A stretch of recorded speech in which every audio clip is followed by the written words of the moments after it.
All right, as we give everyone a little bit of time here.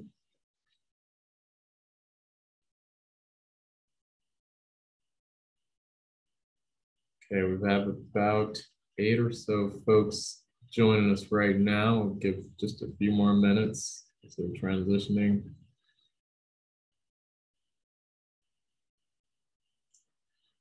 Okay, so let's go ahead and dive in and we'll see how people shift back to the room. I want to thank first and foremost our panelists for joining us another go around here. We get another chance to dive into this conversation. And so first and foremost, how do we retain talent is the question. And the opportunity here is for us to dive in with James McCafferty from Western Washington University. Thank you, James, for joining us again. Also, Kelly Hatfield, Absolute Advantage. Thank you, Kelly, for joining us again. And again, Rachel Macklin at Parker Staffing. Rachel, thank you for joining us as well. And folks, I'm Gary Clark, Economic Alliance, Snohomish County President CEO. First and foremost, let's start with Rachel, then Kelly, then James. Please tell me why you're here and what's important to you as far as the retention of talent. Absolutely. So I work for Parker Staffing. We're in the staffing industry. And so I'm here because I'm able to give a unique perspective. Staffing is the great aggregator. We place thousands of people a year across hundreds of different clients. And so it enables us to see trends, to partner with our clients and see what they're doing to navigate things, what their business goals are. And so I'm able to speak to that. When it comes to how we retain talent at this point, one of the things we talked about previously is that the question about the great resignation is not why the great resignation, but why it's taken so long. For so long, millennials have been asking for flexibility, for more balance, for investment to connect, for a job to connect to their head and their heart, right? And it's kind of fallen on deaf ears in many ways. And instead we get, perks and ping pong tables and food and those sorts of things. And I always kind of speak to, perks don't matter if, someone's having a hard time just getting up because they're so anxious or scared about, where they're at with their job. And that's a lot of what's motivating people. The Chrome browsers in our brains are set to anxiety as we navigate this pandemic. Even if we are someone who is very self-aware, there's a lot of things that are hitting us. And so this is just a catalyst. It was going to happen sooner or later anyway. And I'm interested to see how kind of the re-architecting of the workforce is going to end up settling. But a big part of retaining talent starts with understanding the talent you have right now. I mentioned doing stay interviews.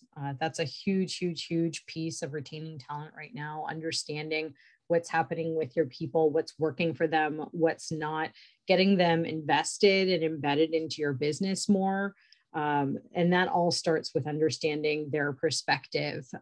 It's easy for us to put our own spin on what might be perceived as negative feedback. But instead, if we embrace that and we really look at this person's perspective is 100% their reality, and I want to own that and figure out how we shift that perspective. And that's just one thing to start in terms of what we can do.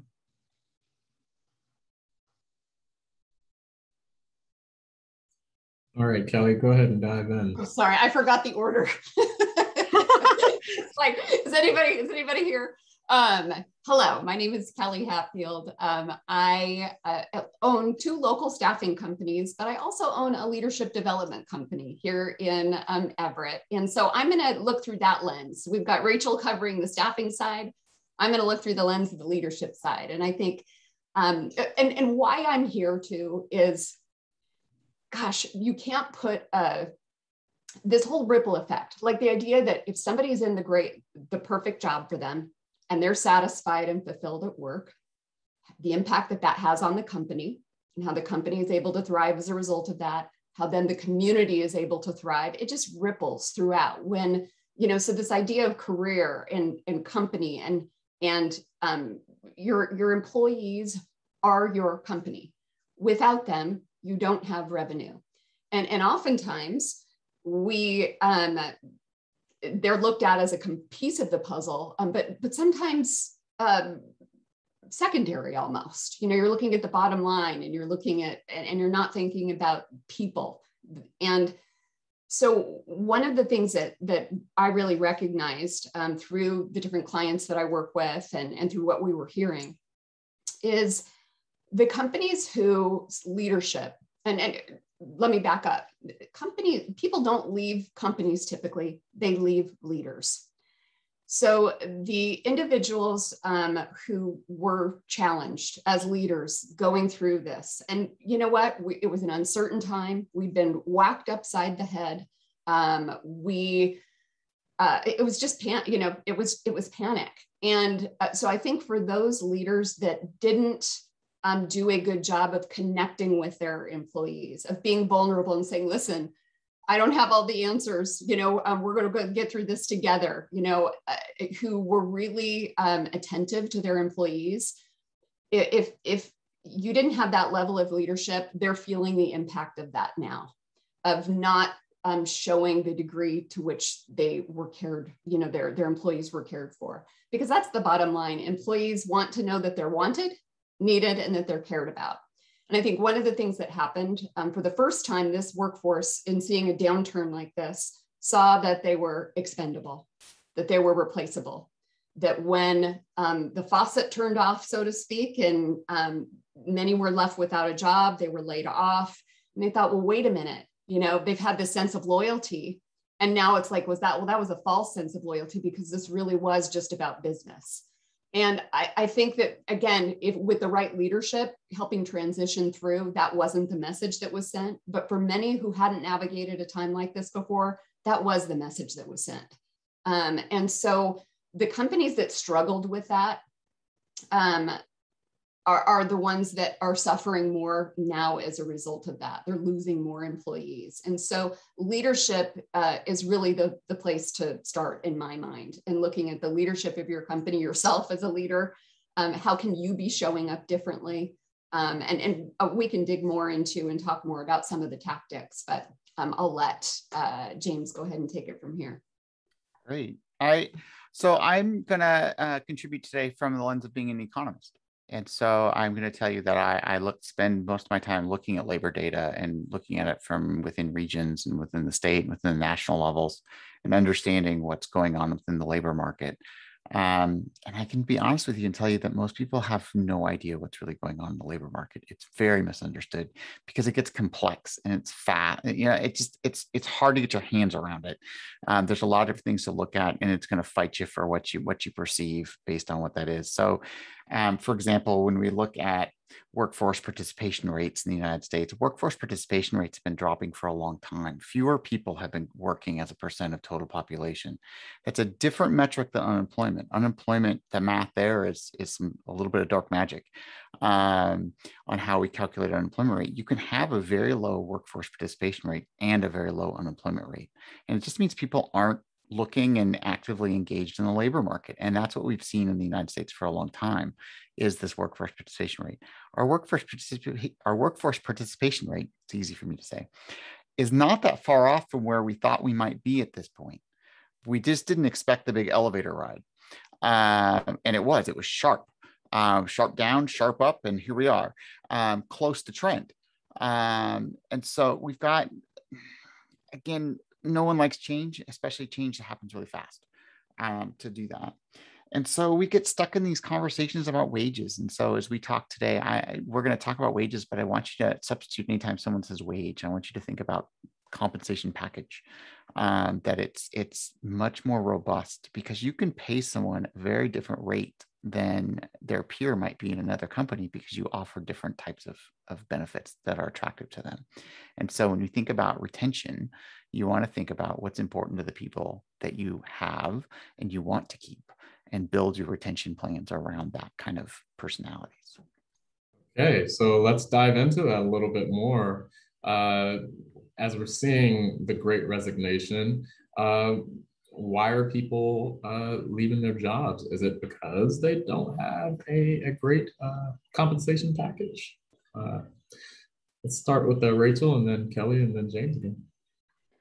You know, pay is not the defining factor. I've had people that are making more than they've made in all of their previous jobs that walk off the position.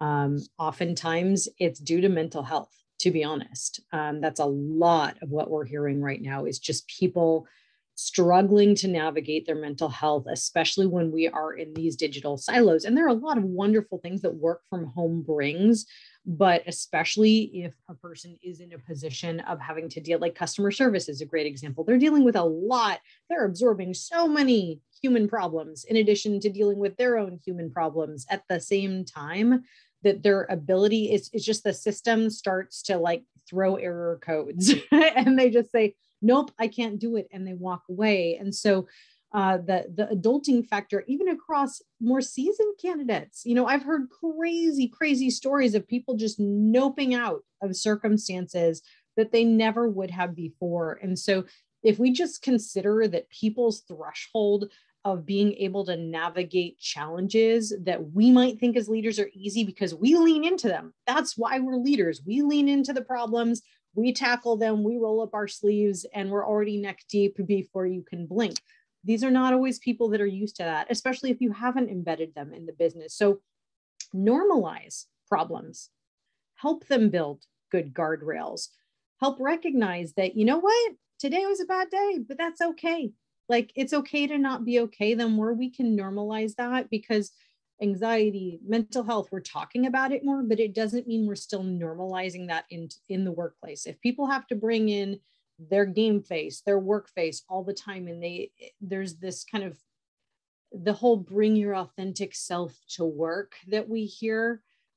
It's great as a platitude, but so often leaders don't actually enable people to do that in practice, because we see, oh, they're off today or they're not performing, and we're all of a sudden addressing performance instead of starting with the human and what might be impacting that performance. We can see, we are the observers, we have that gift. And so if you're seeing someone is off, start with them as a human, and maybe they need some accommodation that day. Be flexible, be generous. People are going to remember how you treated them. They're not going to remember, you know, when they screwed up or what they screwed up about. They're just going to remember how you treated them. So the more you can give them structure, support, that is what helps catch people right now, because they're not as good navigating autonomously as they may have been in the past. All right, Kelly. Yeah, and I think, you know, right back to what you were mentioning about money. You know, we're seeing the very same thing. We're seeing people leave jobs making less money to go to a better culture. You know, and so that's something to really be thinking about. One of the things that happened during the pandemic, I know many of you have heard a lot about this already, but where people have examined their life. You know, when you're losing people close to you, when you're for the first time ever still for a moment and thinking about your life on a deeper level and examining, you know, the different areas of your life. Your career obviously is a major part of that. If you're not satisfied, if you're not happy with the way you're being treated, if you're then those are some of the things that are like, okay, that opens up the door to start looking at other opportunities.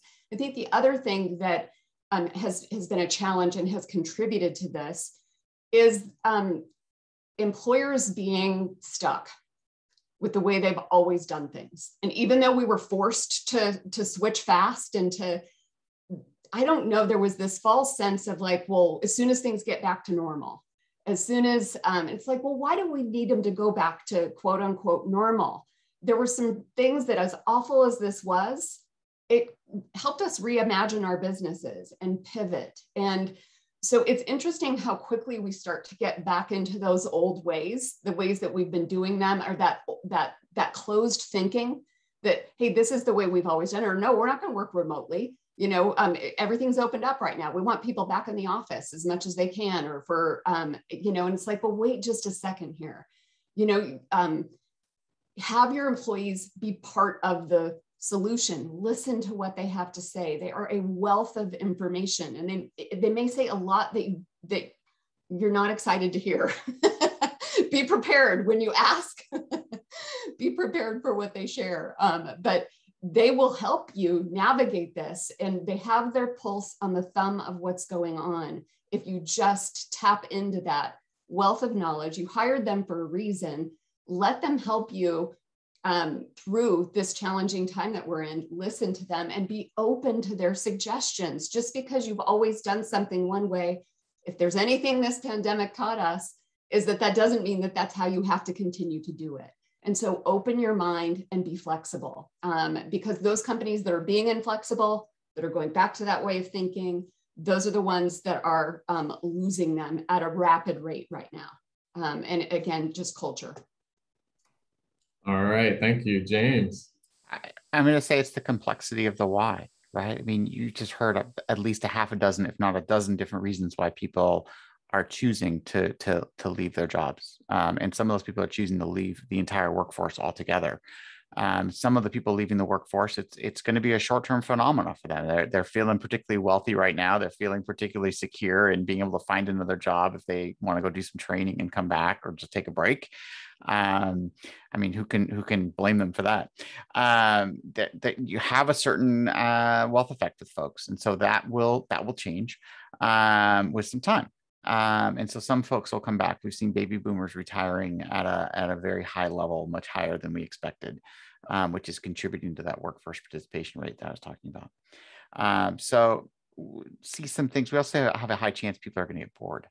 When people retire and they're in their 40s and 50s, the odds of them getting bored and coming back into the labor market is actually pretty high. We're also seeing a lot of business formation statistics. We're seeing a lot more businesses get formed. Now, are they going to become employer type businesses, or are they going to be just a one person kind of an operation? Are they a property management business? I mean, again, statistics get a little complex on why things happen. So don't just take it at face value, but we do see formation happening at a high rate. And so we expect to see some of contribution from that perspective.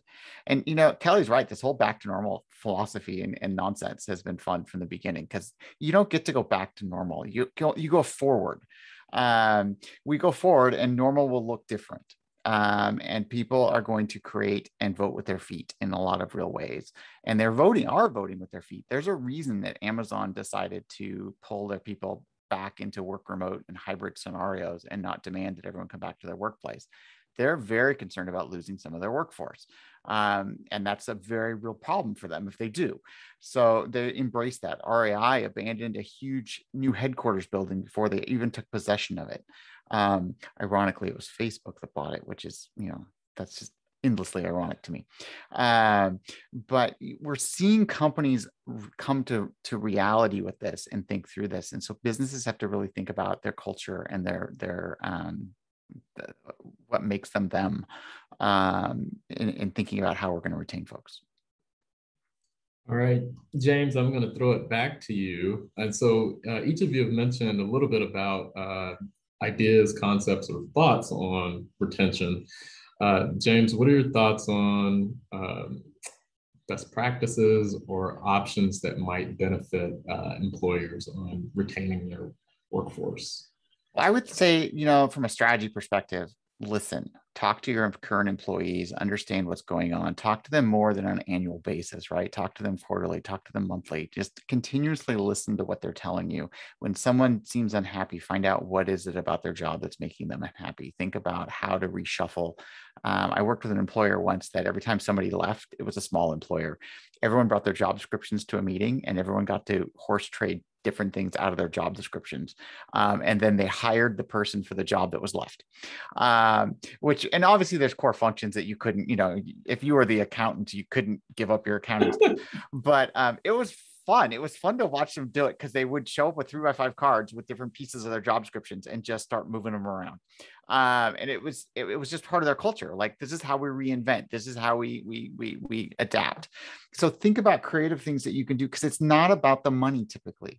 I saw a company abandon $100 and some worth of employee benefits per month. They were a mid-sized company, so it wound up being a considerable amount of money because their employees found no value in them. And what they really wanted was pet insurance, which was $15 a month. And so the company gained a huge amount of net profit by giving employees what they want. So get creative, understand what's going on, talk to people that don't take jobs from you, why they didn't take jobs, understand what the people that are leaving, why are they leaving, the people that are staying, why are they staying, and be intentional around what you're creating and who you want to have work for you.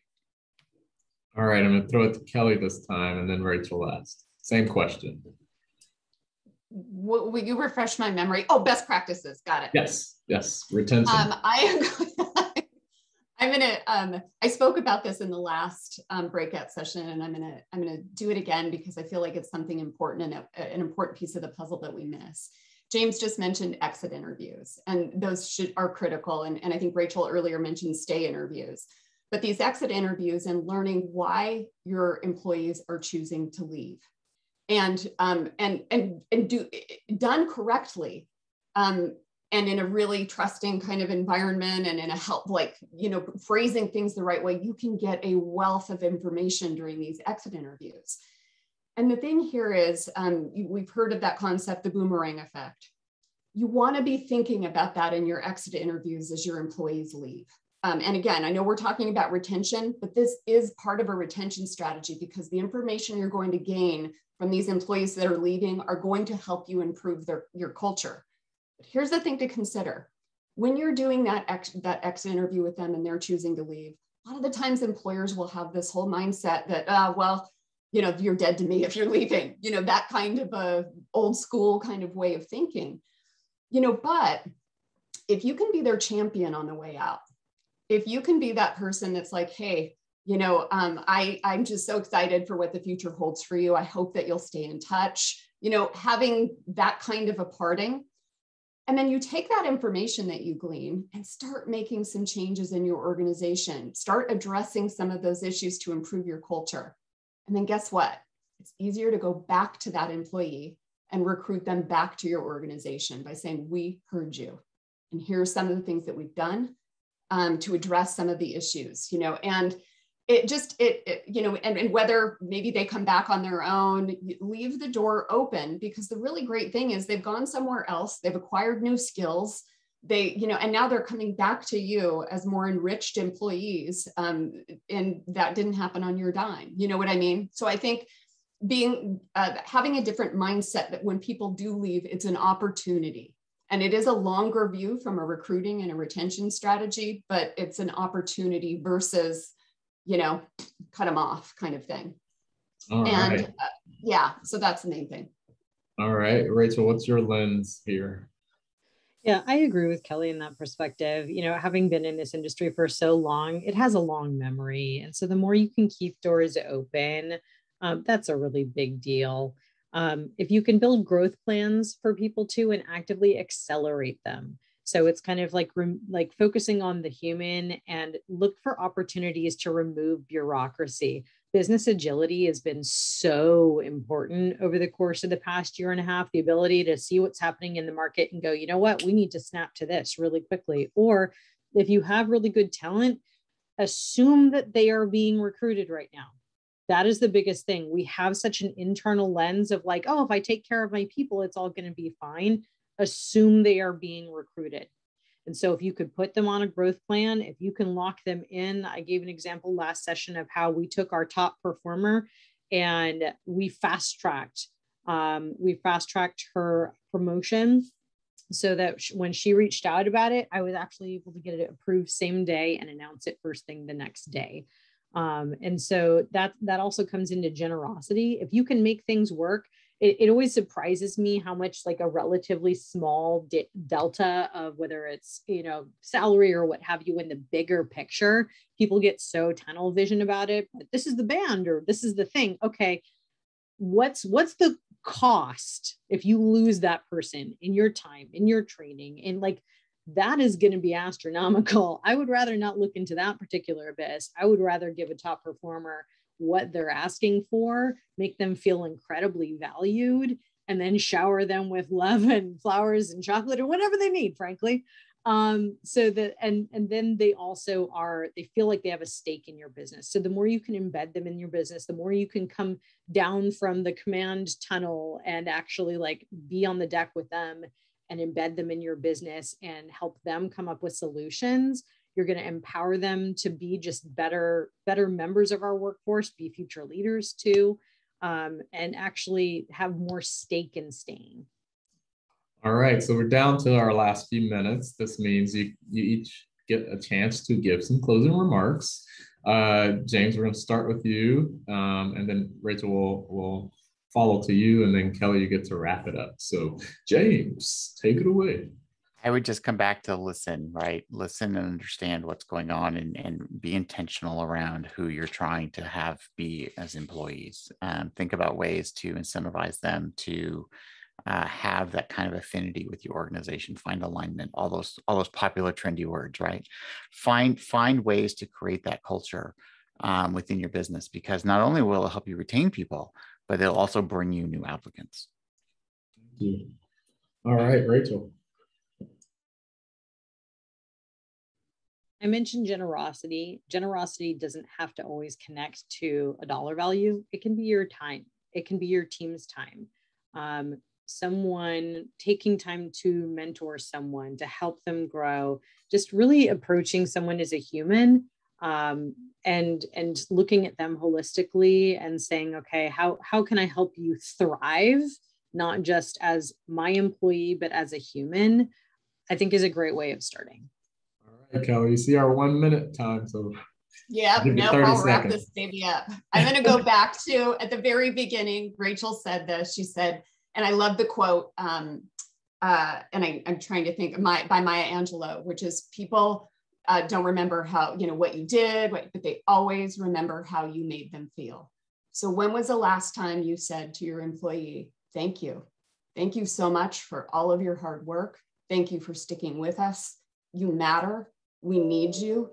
When was the last time you looked your employee in the eye and you had a heartfelt thank you and gratitude to them for sticking with you during this challenging time? So I would just say, try to connect with your employees on another level and make a deeper connection. And it's the little things that make the biggest difference. All right. Well, I want to thank James, Rachel, and Kelly for this deep dive. And folks, we are moving back to our main room. And so please enjoy. Take care.